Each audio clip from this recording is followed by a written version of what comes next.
Ouvrez bien vos oreilles, savez-vous que le 34 avril est un jour très utile? Vous avez bien entendu, 34 avril, c'est Mickaël Launay qui l'affirme. Bonsoir. Bonsoir. Merci d'être avec nous, soyez le bienvenu. Vous êtes mathématicien, youtubeur, auteur du livre Le théorème du parapluie ou l'art d'observer le monde dans le bon sens. On reviendra tout à l'heure sur ce 34 avril, mais d'abord la couverture de ce livre.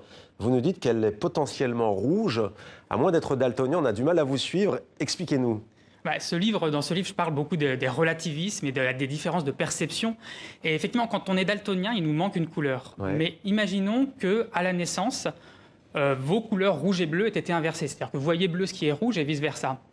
Eh bien, quand on vous aurait montré le ciel, que vous voyez rouge, on vous aurait désigné cette couleur rouge en vous disant qu'elle est bleue, puisque tout le monde la voit bleue. Ouais. Et donc, d'une certaine manière, votre inversion de perception aurait été compensée par une inversion de vocabulaire. Vous vous seriez mis à appeler rouge ce que vous voyez bleu et vice-versa. De cette façon, ce livre-là, peut-être que vous le voyez rouge, mais que vous appelez ça bleu parce que vous avez appris à appeler cette couleur bleue. On a l'impression d'être sur YouTube, tellement vous expliquez parfaitement, Mickaël Launay. Tiens, vous n'êtes pas spécialiste de physique quantique, mais tout de même, vous avez sans doute entendu cette nouvelle annoncée de manière fracassante par Google, le géant de l'Internet, dit avoir réalisé une avancée majeure dans le calcul quantique. La multinationale a conçu une machine capable d'exécuter des tâches impossibles à effectuer par un ordinateur classique. Les précisions de Lou Bureau. C'est une machine qui fait rêver les plus grands scientifiques. L'ordinateur quantique, sorte de supercalculateur des temps modernes, est désormais réalité. Du moins, c'est ce qu'affirment les chercheurs de la firme Google. Nos chercheurs ont réalisé une percée incroyable dans le domaine de l'informatique. Ils ont démontré que l'ordinateur quantique peut effectuer en quelques secondes un calcul qui prendrait des milliers d'années à l'ordinateur le plus rapide au monde pour faire ce même calcul. Chiffre à l'appui, le géant se félicite. Leur ordinateur quantique serait capable de réaliser en 3 minutes 20 ce que le calculateur le plus puissant au monde mettrait aujourd'hui 10 000 ans à effectuer.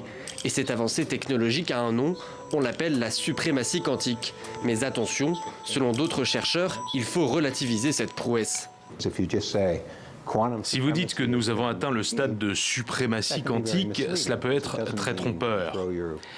Cela ne signifie pas que vous pouvez jeter votre machine pour la remplacer par un ordinateur quantique. Ça signifie seulement que nous avons ouvert la porte à de nouvelles applications de cette technologie. L'ordinateur quantique ne risque donc pas de débarquer dans votre salon dans les années à venir. Surtout que son utilisation nécessite des conditions extrêmes.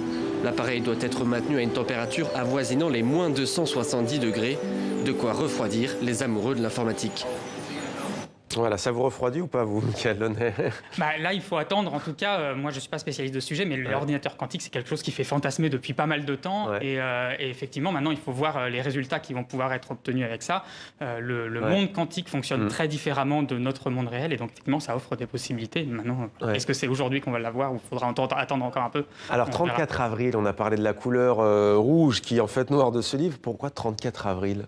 Ça, c'est encore une fois l'esprit des mathématiques. Ce qui est bien avec les mathématiques, c'est qu'on ne parle pas du réel directement.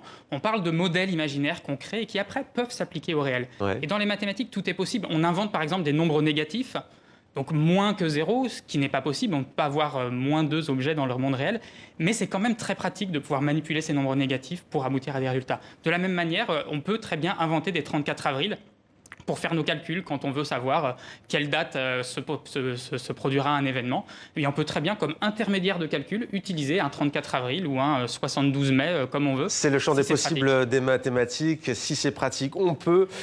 Plus concret, dans les supermarchés, quand on fait nos courses, alors là, les prix, c'est assez fascinant, on s'en rend pas forcément compte, mais c'est pas équitable la manière dont on voit s'afficher les chiffres. C'est une expérience qu'on peut tous faire quand on va dans un supermarché. Vous regardez le premier chiffre de tous les prix qui s'alignent sur les rayons. Ouais. Eh bien, il y en a environ 30% qui commencent par un 1, puis après il y en a 25% qui commencent par un 2, et puis un petit peu moins par un 3, etc. Et il n'y en a quasiment pas des prix qui commencent par un 8 ou par un 9. Donc en Europe, 1 euro à chaque fois, quasiment. C'est ça. Et comment ça se fait, ça? Eh bien, c'est quelque chose qui est très étonnant. Pourquoi est-ce que c'est pas équitable?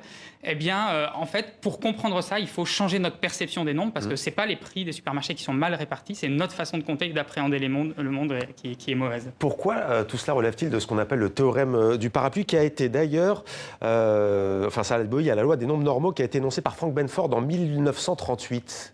La loi de Benford, c'est la généralisation des supermarchés, c'est-à-dire que cette loi, selon laquelle il y a plus de 1 que de 2, etc., elle se retrouve dans plein de phénomènes naturels. Ouais. Et en fait, le théorème du parapluie, c'est une forme de métaphore. Je vous laisse découvrir pourquoi dans le livre, ça vient petit à petit. Mais c'est l'idée du changement de point de vue. C'est l'idée que quand on a un problème qui est très complexe, on ne comprend pas, on est face à un mystère du monde. Eh bien, des fois, il ne s'agit pas forcément de faire quelque chose de très intelligent et de faire beaucoup de techniques, de résoudre des tas de calculs. Il s'agit juste de regarder un petit peu, de faire un pas de côté, de regarder le problème différemment. Et juste en le regardant différemment, d'un seul coup, on a le déclic, tout s'éclaire et on se dit « Ah, mais voilà, ça y est, j'ai compris ». Et ce qui paraissait complexe un instant avant devient d'un coup tout simple et on ne peut plus ne pas comprendre. Et vous nous y aidez sur YouTube et dans vos livres, donc, Le théorème du parapluie, édition Flammarion. Et votre précédent livre sur les mathématiques a déjà attiré plus de 100 000 lecteurs. Merci à vous. Merci.